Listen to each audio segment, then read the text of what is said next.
The sorting hat is stored in the current headmaster or headmistress's office. Sure. So does a Did you say he had a glow up? Is that what you just said?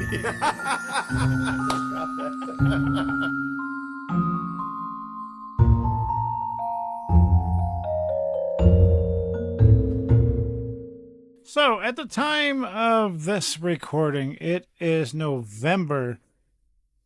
So this chapter is Halloween. And I'm mentioning the time of recording because I'm going to talk a little bit about Halloween. So what did you and your family do for Halloween this year? So I live in a relatively smaller town, and it's a mountain town, and my office is on Main Street in the small town. So I'm part of the Downtown Main Street Association.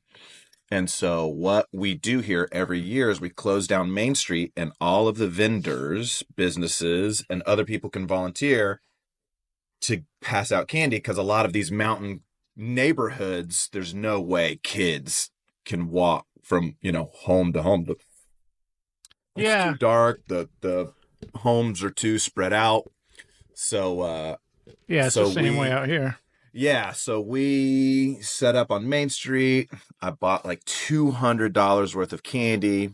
It's crazy expensive now.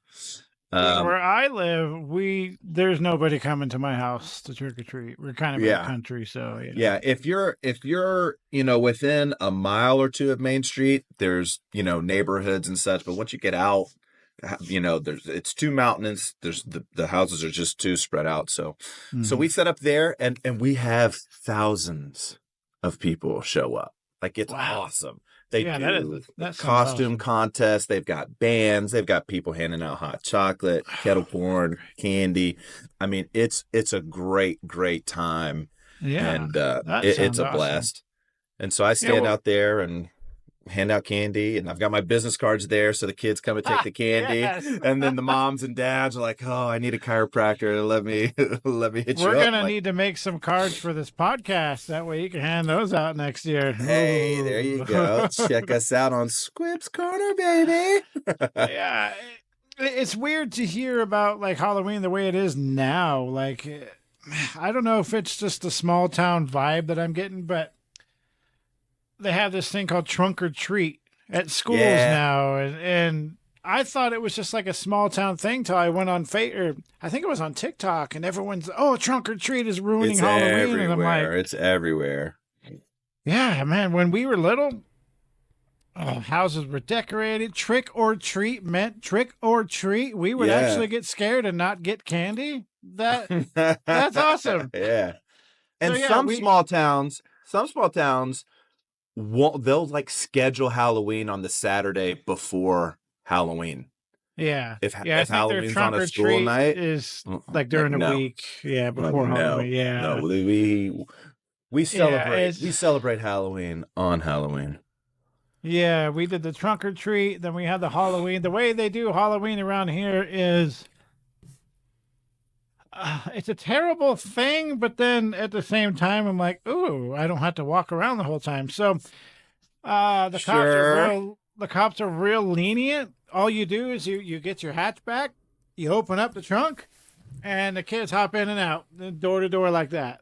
I mean, not every house participates. There's far and few in between that participate now. So I'm pretty sure that's why that started happening, but sure. It's nothing at all like it used to be. So, speaking of that, welcome back, witches, wizards, and muggles, to Squibs Corner. I am Jeremiah. And I'm Andrew. And today, like we were just talking about, we're getting into Chapter 10, Halloween. And you know what? I'm going to get right into the 7-word summary because I have a bit of beef with this chapter.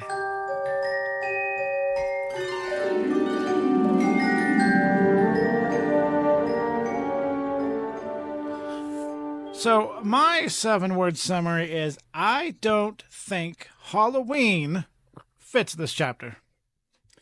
My 7-word summary is, the title of this chapter shouldn't be Halloween. Okay, I'm so glad we're on the same page. Yeah. I had to listen to the chapter a second time and realize there's only one part in the chapter where they mention Halloween, and it's a sentence. Yeah. I think it's just a sentence, and we're gonna get to it. I have a lot of qualms with this chapter. Yeah, this chapter and the next chapter are the two chapters that I think are mistitled and could be rearranged or maybe even possibly done without in some parts. Yeah. So we're gonna get right into this. We read the first chapter. We don't read any chapters, okay? We read the first paragraph to kind of set the mood. So grab your wands, grab your butterbeer, and let's go. Malfoy couldn't believe his eyes when he saw that Harry and Ron were still at Hogwarts the next day, looking tired but perfectly cheerful.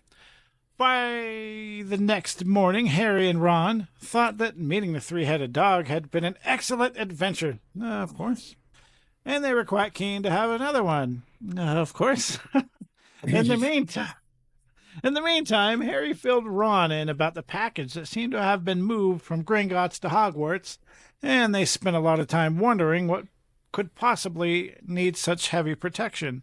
So the last chapter kind of ended with Harry visiting Hagrid, and there was an article in the paper right there on the table. 2 chapters ago. 2 chapters ago. And 2 chapters ago ended that way. Okay. But then last chapter, the Midnight Duel. Oh, that's right. Right. Now, that's how they met. Well, they had the Midnight Duel. Draco's a punk. Obviously set them up. And then they met Fluffy, which was in the out of bounds corridor, and Hermione's like, didn't you see what it was standing on? Yeah. So with Fluffy in conjunction with the visit to Hagrid and talking about the package and so what we've learned from this introduction is that I need to pay attention to what the last chapter was. You know, I'm here for you, and I want you to always know that. Hey, I try to go off memory so I don't have to read so much, but you know what? I can't. There's a reason why I have a script, because my memory it's just not there. Can I get before we get too deep in the chapter? Can I just air some grievances, some injustices that are present in the world right now? Please do. My younger brother is celebrating his 10th anniversary, so he and his wife went to Orlando. And they are visiting a little place that is near and dear to me called Universal Orlando, Universal Studios Orlando. And every now and then, Universal does this thing where it's an after hours, so you can buy special tickets where you get there in the evening. They close the park one or both of the parks early, and then they're open until 1 a.m. So they are in Diagon Alley. They're sending me pictures.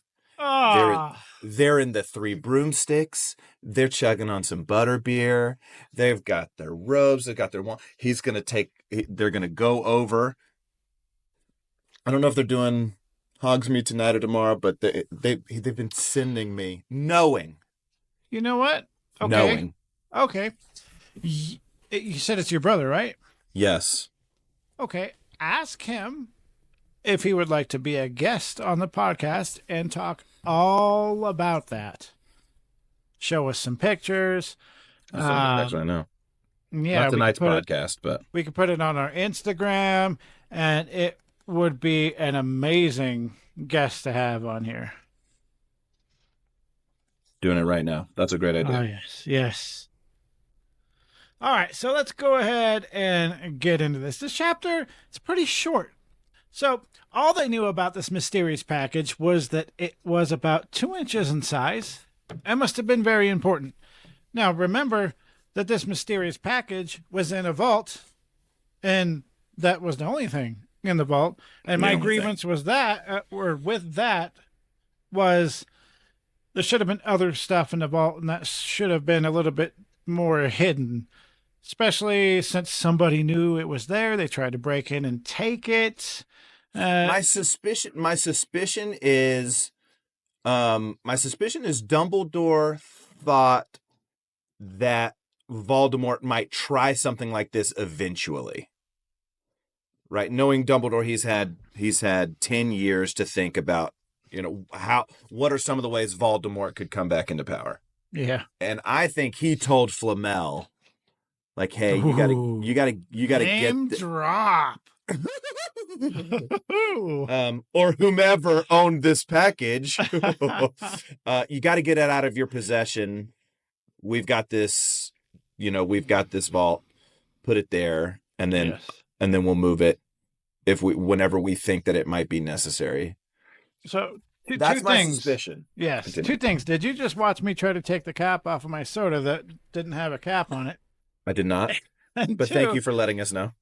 Fantastic Beasts, Nicholas Flamel is in there, so I'm just dropping that right there. Maybe you can do what you want with it. Maybe I'll watch them someday. And yeah, it's awesome. Hermione, of course, didn't really care what the package was, and she didn't want to go on their little adventure anyways. Hermione actually stopped talking to them after that, and Neville was so scared he wished he had never seen the three-headed dog, and he didn't want to see it ever again. Okay, fair. I would be right there with Neville. I don't think I'd be mad. I'd be scared. Like, there's a three-headed dog that almost ate us? Each of us? Which makes you wonder, can the Sorting Hat see the future? I think it tries to, because it does. Because it gives warnings. Like little warnings, yeah. It gives warnings, because the Neville that we're introduced to in book 1 is not a Gryffindor. You know what I'm saying? Yeah.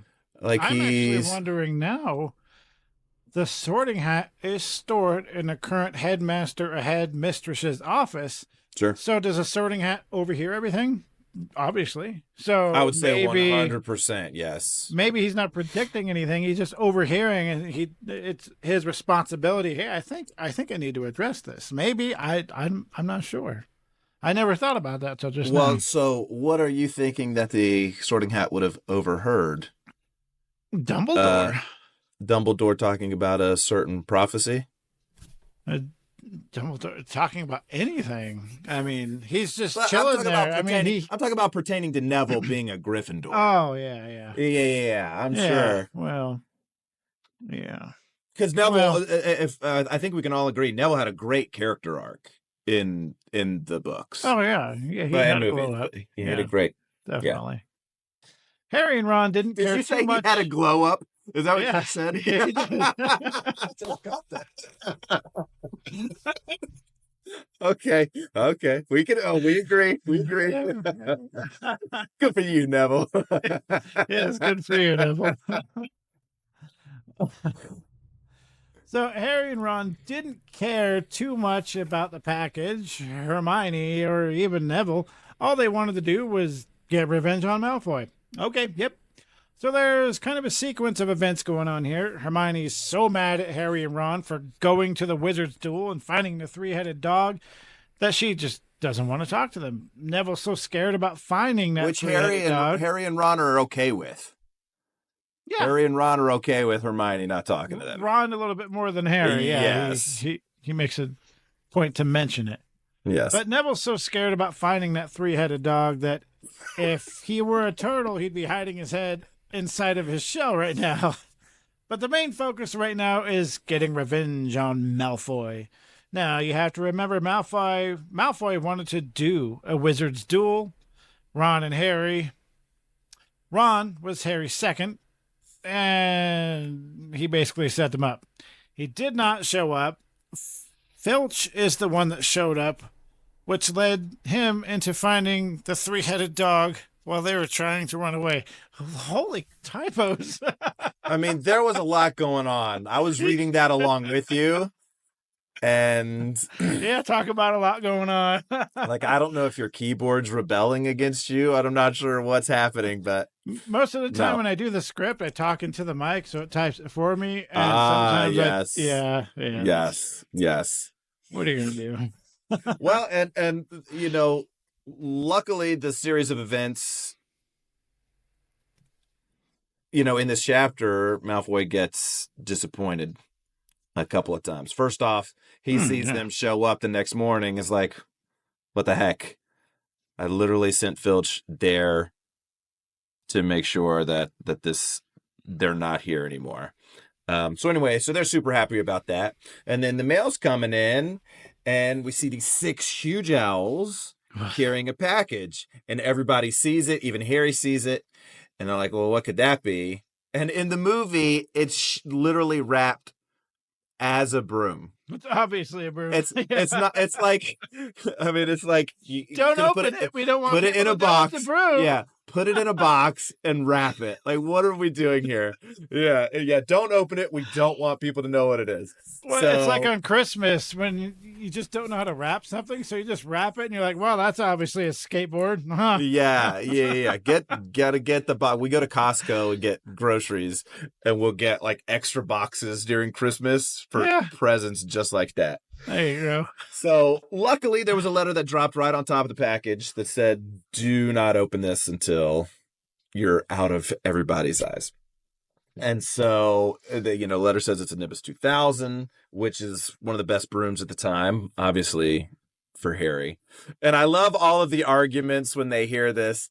People are like, you've got kids walking around Hogwarts with secondhand wands, hand-me-down robes, secondhand spell books, and Harry has a fortune sitting in his bank, and the school buys him the new. That's how bad Professor McGonagall wanted them to win.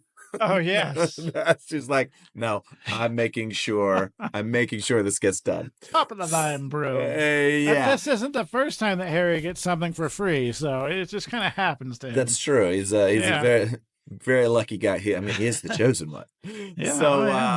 So anyway, he and Ron run out. They're going to try to take it to the dorms and look at it. And of course, who's standing at the base of the stairs? Crabbe and Goyle flanking Draco Malfoy. Yes. And then Draco Malfoy grabs the package. It's like, Harry, why would you let somebody just stop, hold on to your stuff? And he feels it. He's like, oh, it's a Nimbus 2000. So now he's really out of here. First years aren't allowed to have brooms, something that we've heard Malfoy complain about multiple times. Yes. And then Professor Flitwick walks up behind him. Oh, hope we're not arguing, boys. What's going on here? And Draco's like, oh, Professor, Harry's got a broom. And Flitwick's like, oh, yeah, I heard about the special circumstances. What kind of broom is it? And Ron's like, it's a Nimbus 2000.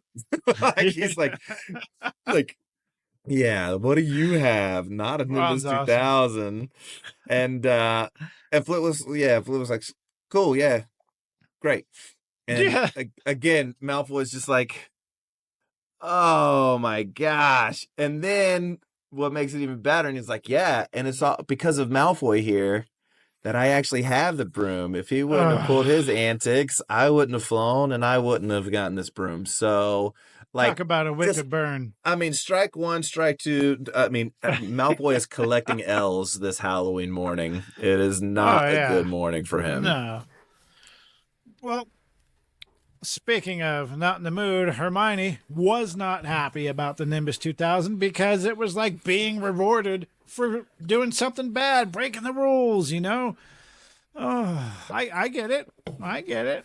It's like when your kid gets in trouble at school, then they come home and you gotta, okay, now you're in trouble. And it's like, you don't want to do it, but, it's kind of like that. Sure. But of course, Ron and Harry, they didn't care. They were too busy admiring the Nimbus 2000, which was described as sleek and shiny with a mahogany handle. It had a long tail of neat, straight twigs and Nimbus 2000 written in gold near the top. And I included a picture of it for us.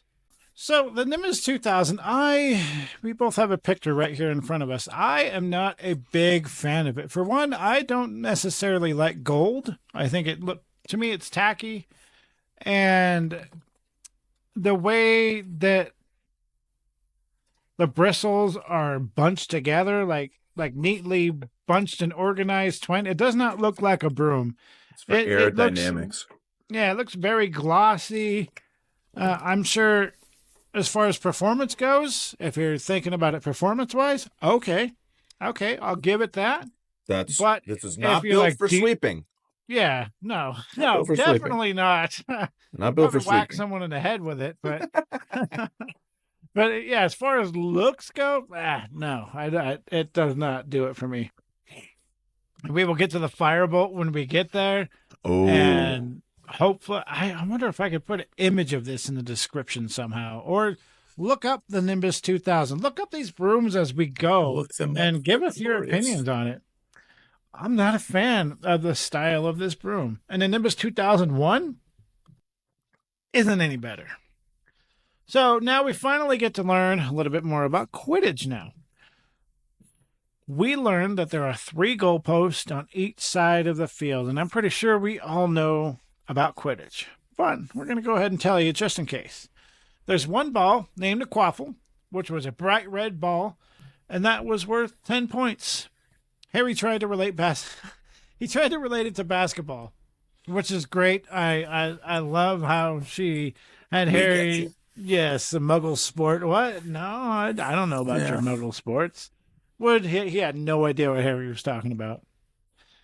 There's also a keeper on each side of the field guarding the goalpost to try to stop the opponents from scoring with the quaffle, kind of like a goalie for soccer. There are 2 black balls named bludgers. The bludgers basically zoom around and try to knock people off their broomsticks. If you get hit by one of these bludgers, I would imagine pain. It's going to hurt, especially you're up in the air. Yeah, it's not going to feel good. And we actually learned that later, that it does not feel good. Each team has 2 beaters that try to divert the bludgers away from their team towards the opposing team. And the Gryffindor team has the Weasley twins for this. Very fitting that the twins, there's two, and got the twins, so it perfectly fits. There's 1 ball left, and it was a little golden ball. This ball is called the Golden Snitch. Each team has a seeker, and their only goal is to catch that Golden Snitch. Basically, that thing is worth 150 points. In most cases, if you catch the Golden Snitch, you win the game. The game is not over until you catch the Golden Snitch, so the faster you catch the Golden Snitch, the better. I would like to point out, if you are not paying attention to the score and you catch the Golden Snitch too early, and say the other team has 300 points and you have 100, and you catch the Golden Snitch, the game is over. You just lost. Congratulations. Pay attention. yeah. So yeah. that's bad. That's Yeah. imagine exciting. the excitement and the I know. severe letdown. Oh man. Well, and we see an example of that in the books, where a snitch is caught, and they still lose the game. But I love Oliver Wood's passion, as he's telling Harry all very this. Passionate. Yes. I love that Harry gets to the field early before he does, and he flies around, and and then he practices. Which reminds me, I can't remember. I think on the last episode, I said that James Potter was a seeker, and the trophy room said that he was a chaser. We got to swap that. Gotta swap it. James Potter was a chaser, and in the movies, the trophy room had him as a seeker. Okay. See, you gotta get those facts right. You can't just go around saying stuff willy-nilly over here. Well, and I thought about it, and I was like, these haven't even, been posted yet. I said, but as soon as somebody listens to that, the feedback is going to be, oh yeah, like you did. It's all good. I love it. We are with fallible. The scene in the movie when Woods releases the Golden Snitch, I don't like. I guess it would be CGI. I don't like that. because Harry is looking directly at the snitch, and Woods is looking everywhere but the snitch. And I'm like, no, I don't like this. Why did you keep this?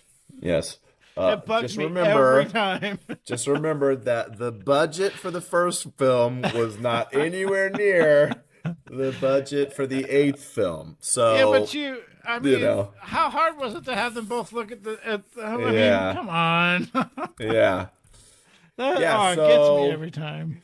Yeah, so they practice a little bit. At the end of that practice, Wood throws golf balls around and has Harry get them, and Harry gets all of them, and Wood is, he's like, yeah, let's go. And now we've got practice not once, not twice, but 3 times a week. So put that on to Harry.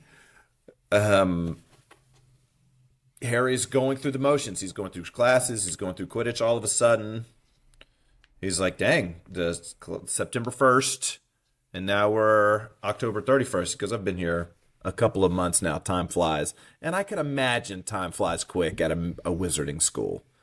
Oh, I bet. Come on there's now. so much going on. I mean, yeah. You don't really know what's going to happen next in a mundane, regular school. You know every second what's going to happen. Yes. So, around Halloween, Professor Flitwick said it's about time to start making things hover. Which is one of the instances where Halloween is mentioned. Mentioned. Halloween is mentioned. Just the word. I mean, you can't... Yeah.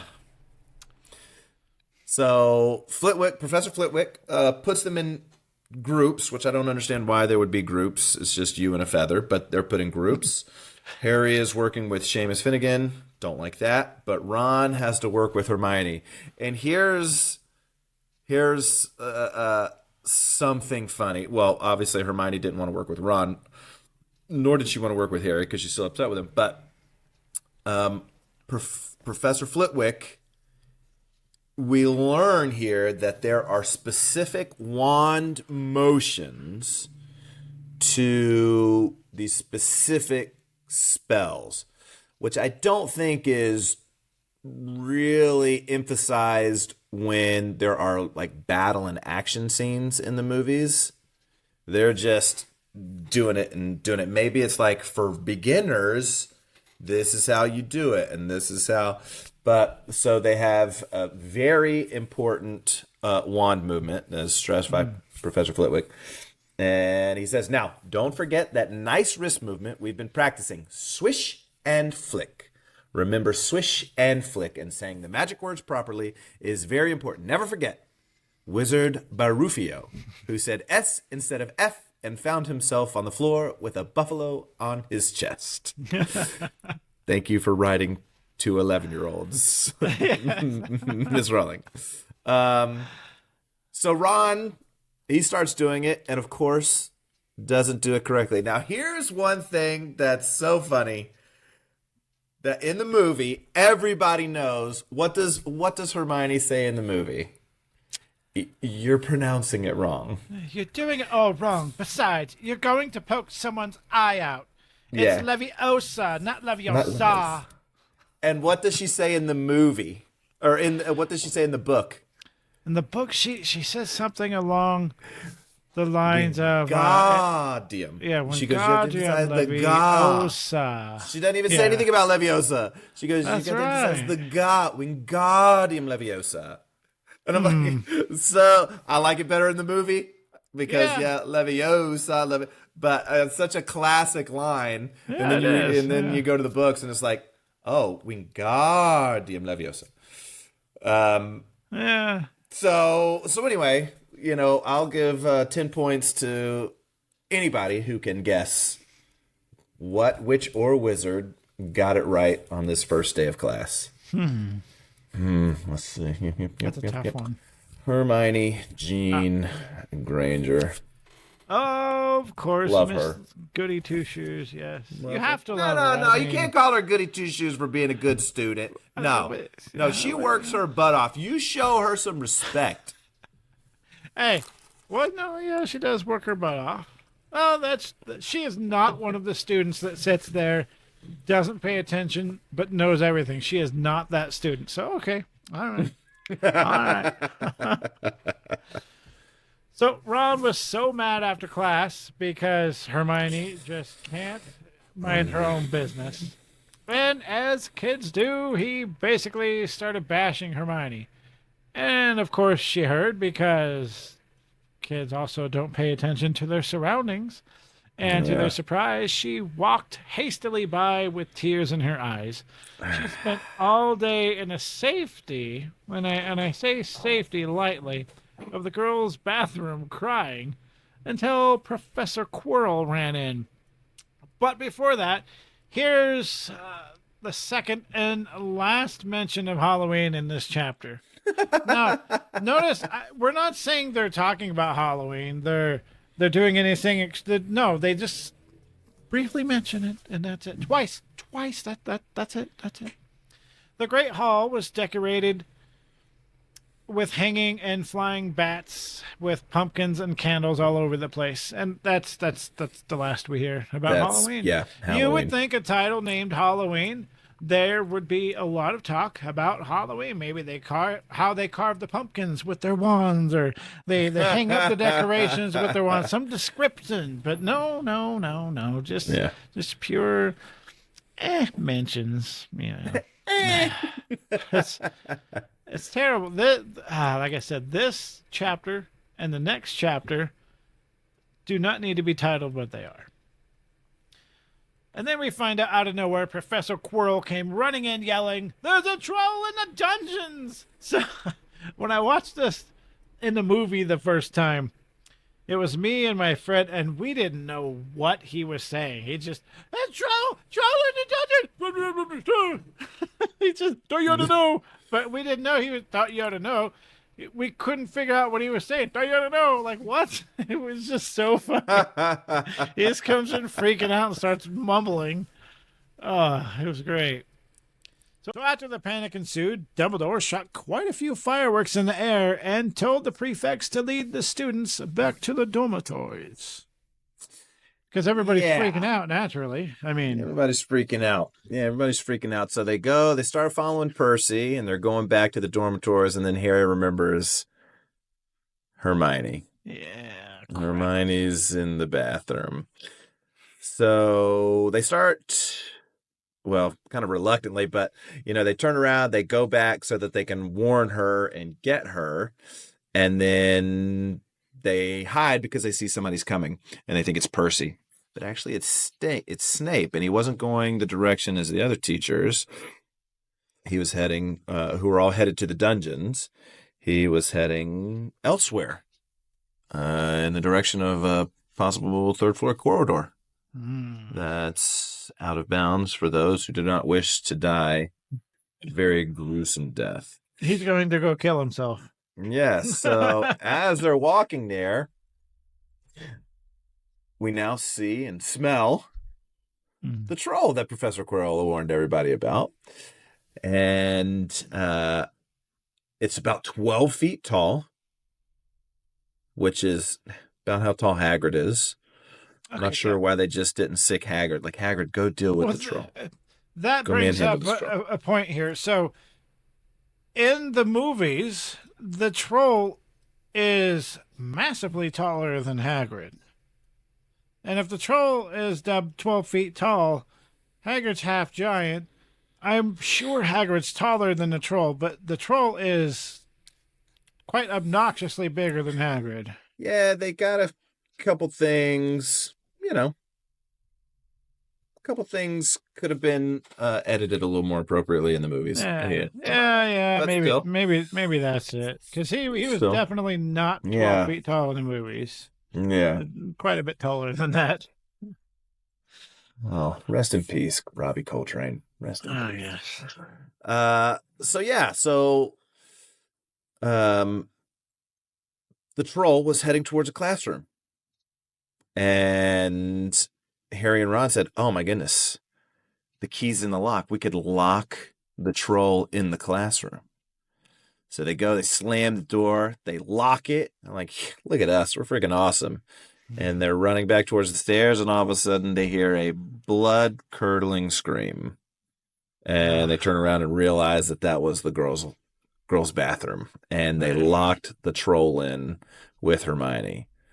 So they run back, unlock the door, and in they go. Like 11-year-olds, in they go. Yeah, so the troll was swinging around his club. He had this giant club, and if the 12-foot tall troll, so that club's got to be pretty significantly big. Chaos ensued, and as luck would have it, maybe quite ironically, Ron used his new learned spell, Wingardium Leviosa, and it worked. The club rose up in the air and fell down on the troll's skull, knocking him out cold. Now, there was a lot that happened in between here, but this is the gist of it. Right after that, Professor Snape, Professor McGonagall, and Quirrell ran in, and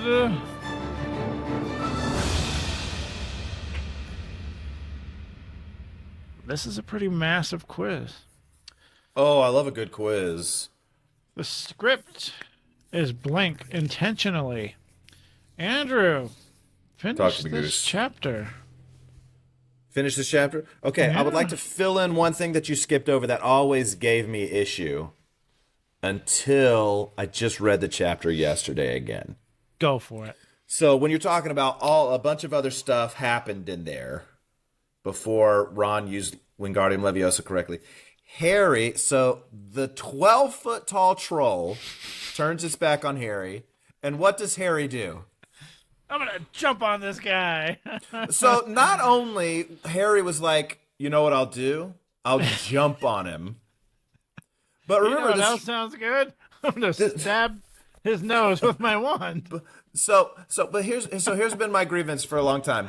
So how tall is an 11-year-old? I'll give you 4'6", maybe. You're not 5 foot tall yet. You're 4'6". Yeah. This troll is 12 foot tall, and Harry jumps up and wraps his arms around the skull of the troll's neck. Let's say that his head is 2 feet tall, which means that his neck is 10 feet in the air. Now, I used to play basketball. I capped out at 5'10", and when I was in high school, I did so many leg workouts so that I could dunk. And I have dunked the basketball 2 times in my life successfully, giving it all of my might. And this 11-year-old boy jumps up 10 feet and wraps his arms. And I'm like, that makes no sense until you think... Before Harry got to Hogwarts, anytime he was in a potentially threatening situation, he was able to do what he needed to do because magic. So I think this is one of those instances where he was like, now I've got to protect 2 people. Hermione's in here, and now the troll has turned on Ron, and... he could easily get them and then get me. So I think he used, accidentally used magic to be able to get up onto it. So that's just me, a grievance that's no longer a grievance. It makes sense, and I've never thought about it. I know the effects in the movie were lackluster when that part happened, so I just brushed it off to in the book. Okay, you don't really think about it. Oh, he jumped on the troll's back. Oh, okay. But in the movie... I thought about it, Jeremiah. Yeah. I thought about it. Well, in the movie, you don't really think about it either. You just go, oh, that was a terrible effect, so that kind of distracts you from the impossible happening. Yeah. Magic. It's not impossible. Magic. Okay, so they knock out the troll. Quirrell, Snape, McGonagall, at least those 3, maybe others, they come in and they're like, oh my goodness gracious, what happened there? And they only see Ron and Harry at first. And so they're like, what are you doing? What are you doing in here? And they're like, and then they hear a voice coming from, the wreckage, and Hermione comes out. And then Hermione for some reason, and I don't understand why, lies to the professors and says, I thought that I could take the troll on by myself. Why did she need to lie there? She could have easily said, I was in the bathroom when the troll came in and they came to warn me, but the troll was in here. I don't think there was any reason for her to lie. If she would have just told the truth, it would have been like, oh, no, I get it. Oh, Harry and Ron, like, yeah, you're awesome. But maybe it was her way of saying thank you to them without actually saying thank you. But yeah, it's because she could have still could have said they came to save me. Well, at that point, Harry and Ron hadn't got into enough mischief to where if they would have somehow gotten in trouble, it wouldn't have been that bad. I don't, just reading it, you're like, them coming back to warn you that there's a troll is enough of a reason for nobody to get in trouble. So anyway, so she tells them like, hey, I thought I could do it. I did it. They came back to find me. If it weren't for them, the troll would have gotten me. This is what happened. And so McGonagall's like, okay, well, foolish little girl, 5 points from Gryffindor. You could have been killed by the troll. Don't do anything like that again. And then Harry and Ron, then they send her on her way, so she leaves. And then McGonagall tells Harry and Ron, like, 5 points each for, it's, sheer dumb luck. Yeah, like 11-year-olds taking on a 11-year-old taking a full-grown troll. Yeah, that's pretty impressive. So they go and, they leave and they're like, yeah, we got 10 points for Gryffindor. And Harry's like, we got 5 points for Gryffindor. We got to add Hermione into this equation. Oh, yeah. So and yeah. From there on out, the Golden Trio. They come to friends. Life. There are some things that you can't go through without becoming friends, and taking on a 12-foot mountain troll is one of them. Yes. Oh, yeah. Man. So we're gonna go ahead. We're gonna get right into our final thoughts.